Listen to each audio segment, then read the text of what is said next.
Dios los bendiga a todos, iglesia. Espero que se encuentren bien hoy. Yo quiero tratar de continuar con el tema que estamos estudiando. ¿Realmente está Dios? ¿O en dónde está Dios en medio de esta pandemia? ¿Podemos confiar que Dios está cuidándonos? Han sido muchos días para meditar. En el último video hablamos acerca del pecado del hombre, y el pecado del hombre realmente sí marca la diferencia en un mundo. Algunos predicadores dicen que la naturaleza actual está caída, derrotada. Nosotros vemos que cuando Dios creó al hombre a su imagen y semejanza, esa imagen de Dios se rompió completamente cuando el hombre pecó. Usted y yo no estuvimos en el Edén, pero dice la palabra de Dios que por medio de un hombre entró el pecado para toda la humanidad, porque al final todos terminamos siendo descendientes del mismo hombre y de la misma mujer, aunque seamos razas diferentes. Todos terminaríamos siendo familiares de Adán y de Eva, de esa carne a la cual Dios decidió darle vida en la antigüedad. Y estos tuvieron la oportunidad de disfrutar la creación de Dios a plenitud, con toda la inteligencia que Dios les había otorgado. Sin embargo, por alguna razón, Dios permitió que todo esto sucediera. Sí, Adán pecó. Adán se dejó seducir. Adán creyó en las mentiras de Satanás. A través de su esposa Eva, Adán recibió un mensaje, y teniendo toda esa comunicación espiritual y toda esa luz en su corazón, por alguna razón la moral de Adán se corrompió. ¿Cuál era el fruto del bien y el mal? Dice la palabra de Dios que Adán y Eva comieron del fruto que distinguía el bien y el mal. La inocencia de estos seres humanos se vio interrumpida a través de un conocimiento que los desenfocó totalmente del objetivo y los motivos por los cuales Dios los había creado. Y a partir de ese entonces, la humanidad, a través de su historia, ha tenido incontables casos en donde el mismo ser humano se ha tratado de destruir. Mencionamos que para ver cómo la carne se había corrompido, teníamos que darle una lectura y un repaso de 1 minuto. Está claro que no alcanza para ver todo lo que estaba ocurriendo en la narrativa del Génesis 6, en donde toda carne se había corrompido de acuerdo a la palabra. Y esa carne que se había corrompido no solo había generado una serie de estragos que la misma tierra estaba denunciando, sino los mismos seres humanos estaban denunciando. Dios escucha la maldad que había en los hombres, desciende a comprobar y decide que había que terminar con la humanidad. Ya el resto de la historia, de Noé hasta nuestros días, pues sabemos que aquí estamos, en una naturaleza que está corrompida, en el corazón del hombre que necesita a Cristo Jesús para subsistir. Subsistir sin Dios en este tiempo es como tener un arma de fuego en la sien en cualquier momento. Si estamos jugando ruleta rusa en nuestras vidas, tarde o temprano va a caer el casquillo que está cargado y nos va a volar la tapa de los sesos. Esa es la vida.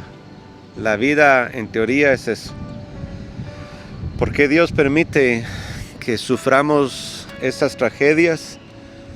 Hoy en la mañana tenía un pensamiento. ¿Y qué tal si esta tragedia aunque yo mismo he sido crítico de lo que está ocurriendo a través de las injusticias gubernamentales y en el mundo.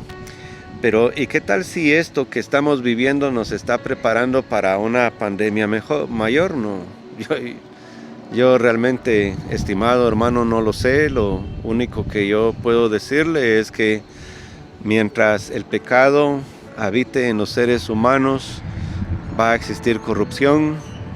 Mientras en el corazón del ser humano haya egoísmo, la sobrevivencia se va a tratar de que los más fuertes van a derrotar a los más débiles. Es como la cadena cruel de la vida que todo el tiempo nos toca vivir, y todo el tiempo la gente se está preguntando, bueno, si eso ocurre, ¿realmente para qué creer en Dios? Y ese es el postulado de los ateos y los que somos teístas, es decir, que creemos en las deidades, creemos en el Padre, el Hijo y el Espíritu Santo como una unidad. Vemos a través del plan de Dios un mensaje para la eternidad. No es solamente un mensaje para aplacar nuestro dolor mientras estemos en esta tierra. Ahora, ¿cuál podría ser la tarea de la iglesia? Y por eso es que hemos pedido a la iglesia que se vuelque realmente. Iglesia, necesitamos volcarnos a la misericordia y ayudar a los que están desprotegidos. Y esa es la tarea. Si a usted le sobran 10 quetzales, mire, yo sé que es tonto decirlo, pero una Coca-Colita cuesta 4 quetzales y una libra de arroz de las más económicas cuesta 4.25. ¿Por qué no disponer a regalar una libra de arroz? Y entonces, en el lugar de tener una libra, en la iglesia ya tendríamos 2, pero si otra persona multiplica su corazón, ya tendríamos 3, y si otra se suma, ya tendríamos 4, ya tendríamos 5, ya tendríamos 6, y entonces todo el tiempo la canasta de misericordia estaría llena, llena, llena. Usted recuerde que el diezmo en la antigüedad, si Dios quería que todos aportaran diezmos, era para que a aquellos a los cuales Dios les había prometido que los iba a mantener a través de las labores del pueblo, para eso se llevaban los alimentos al templo del Señor. Hoy no tenemos un templo igual al de Israel, pero no es que Dios haya cambiado, Dios sigue siendo el mismo. Entonces, si usted observa, a través de esta pandemia, hay quienes se han aprovechado para vender mascarillas que antes costaban 4 quetzales, 5 quetzales, ahora cuestan 65 quetzales.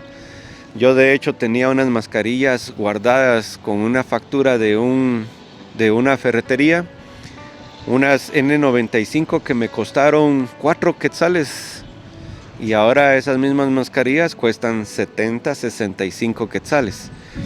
Cuando usted ve la inflación y cuando usted compara la palabra de Dios que dice, y en aquellos días se va a tener que comprar todo más caro, pues está más que claro que los tiempos no solo se están cumpliendo, sino que también la iglesia tiene una labor importante para el sostenimiento de todos los necesitados. Dice la palabra de Dios, pero bueno, dice el libro del doctor John Lennox, del profesor John Lennox. Discúlpeme, siempre me equivoco, es profesor en matemáticas, John Lennox. Posiblemente tenga un doctorado, pero es profesor en matemáticas. Dice: Dios podría haber creado un mundo de robots que simplemente actuaran de forma automática y programada, pero ese mundo no habría incluido a los seres humanos. De hecho, las personas que quieren habitar en un mundo donde no exista la posibilidad del mal, en realidad están pidiendo no existir. La maldad está presente. Hay mucha gente que se está aprovechando de los enfermos. Hay mucha gente que está aprovechándose del momento político para hacer corrupción y la gente se pregunta, ¿y en dónde está Dios? ¿Por qué Dios no ve la maldad de la gente? Nuestros familiares están muriendo y es una verdad que duele. La manera en que hemos tenido que ir a dejar a nuestros seres queridos, o hay cosas que nosotros sabemos que ocurrieron en el hospital mientras mi suegro estuvo en el hospital. Nosotros podríamos hacer todo un reportaje, pero de eso ya se ha escrito decenas de veces del maltrato que muchos doctores lamentablemente y muchas enfermeras le dan a los pacientes en los hospitales. No todos los doctores y no todos los enfermeros en los hospitales son héroes.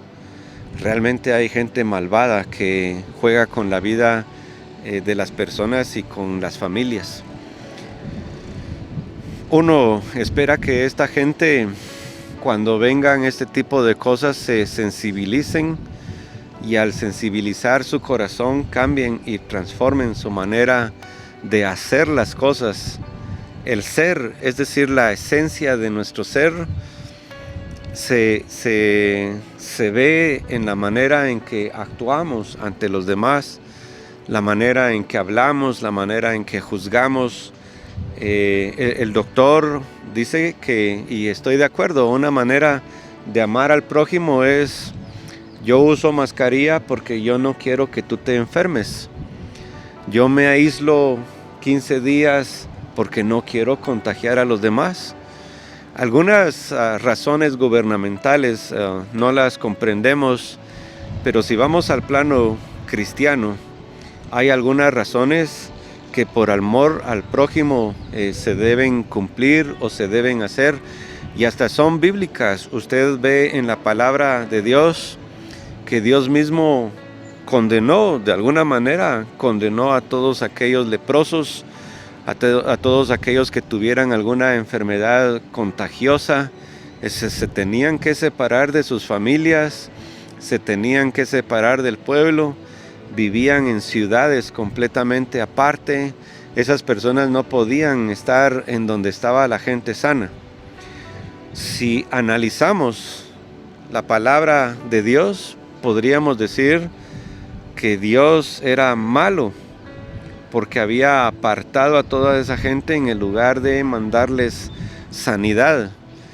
La sanidad hasta es una cuestión de fe, porque todos los que creemos en Dios no solo vamos al mismo Dios, los cristianos, al Dios de los cielos, que tiene un hijo que se llama Jesucristo y en donde obra el Espíritu Santo, porque decir que todos vamos a Dios es un error, porque dioses hay muchos, pero hay un solo creador, y eso los creyentes lo tenemos muy claro. Nuestra manera de actuar juzga qué hay en nuestro corazón. Dice el libro, la razón es que uno de los más grandes regalos de Dios que nos ha dado es el de la capacidad de tomar decisiones. Podemos decir sí, podemos decir no. Y esa capacidad nos permite experimentar cosas maravillosas como el amor, la confianza y relaciones genuinas con Dios y con otros. Y esto, hermano y amigo, es correcto. Nosotros decidimos con quién relacionarnos. Hace unos días hablaba con nuestros jóvenes de la iglesia y yo les decía, miren, sería muy malo que dentro de mis mejores amigos en la vida no haya ni un cristiano. Y yo actualmente, mis mejores amigos son de la iglesia. Tengo amigos, buenos amigos con los que crecí fuera de la iglesia, pero mis mejores amistades hoy por hoy están en la iglesia y estaría muy mal que yo no confíe en ellos como mis hermanos. Entonces duele que un hermano dañe a otro hermano. Yo no sé si usted logra comprender este principio, pero desde la iglesia todos estamos llamados a empezar a hacer el bien unos con otros. Por eso las situaciones de un hogar en donde hay adulterio duelen mucho porque es una traición y a Dios le duele que sus hijos traicionen sus principios. Estamos llamados a cumplir principios y a no traicionarnos y a vivir como hermanos todos juntos. Así que hoy cada creyente en Vida Nueva y los amigos y personas que nos ven tienen la decisión de hacer las cosas correctamente. ¿Cómo? Hay muchas maneras. Hay maneras de hacer las cosas correctas en nuestra propia casa, en nuestro propio matrimonio. Hay formas de hacer las cosas correctas en todo lo que hacemos en la vida, lo que miramos, lo que escribimos. Hay maneras. Dice el doctor, aún así esa misma capacidad buena y maravillosa nos da la posibilidad de hacer el mal, aunque no nos da permiso para hacer lo malo. Y es un poco lo que el apóstol Pablo escribía. Todo nos es lícito, no todos nos conviene. Si yo podría poner en estos días una fábrica de mascarillas, tratar de conseguir un material similar al N95, tatuarle N95, estamparle y venderlas como originales, las doy caras y me hago millonario. Y claro, eso lo podría hacer. Ahora, debo hacerlo. Para el creyente no es una opción. No debes hacerlo, hermano. No debes jugar ni con el hambre de la gente, porque la injusticia Dios la condena. Creo que a la iglesia de Jesucristo en general, si hay algo que le hace falta en este tiempo, es la voz que se alza en contra de la injusticia social. La iglesia tiene una deuda actual que tiene pendiente con Dios porque no se manifiesta ante la injusticia social. Y la injusticia social viene desde el padre de familia que en este tiempo se está rascando la panza en el lugar de salir a buscar un trabajo, hasta un padre de familia que esté abusando de su hija porque ya se aburrió de su mujer. Eso está en nosotros. Otras maneras de injusticia, pues usted puede sumarle la que usted quiera en su casa. El Nuevo Testamento establece claramente que Dios nunca es el autor del mal. Nosotros lo tenemos claro. Compartimos el pensamiento con el profesor, porque de hecho, si usted recuerda la palabra de Dios, dice claramente: por un hombre entró el mal, el pecado. El Nuevo Testamento establece claramente que Dios nunca es el autor del mal. En otras palabras, el mal es posible en el mundo que Él creó, pero no es su plan para el mundo que Él creó. Y por eso Dios promete, de acuerdo a lo que leímos en Isaías en el anterior capítulo, que Dios va a restaurar todas las cosas. En estos días que nos toca vivir, hermanos, yo sí soy una persona que alza la voz ante la injusticia social. No me gusta la manipulación de los medios de comunicación. No me agrada que el gobierno manipule a la población con el hambre. Y la iglesia tiene que tener voz. Habacuc tuvo voz contra la injusticia social. Miqueas tuvo voz en contra de la injusticia social. Y Dios tiene también contra la injusticia social su momento. De hecho, cuando le responde a Habacuc, le dice: Habacuc, no creas que no he visto lo que esos han hecho. Llegará también su momento en que yo me voy a vengar en contra de las atrocidades que ellos han hecho. Yo no quiero que los actuales gobernantes conviertan esto en un campamento político, pero podría ser que dentro del mismo gobierno, no el presidente, sino que el gobierno es tan grande, ¿verdad? Ustedes, el gobierno no es el presidente. El gobierno son muchas personas. Y que haya personas dentro del gobierno que estén actuando con injusticia social. Eso sería grave.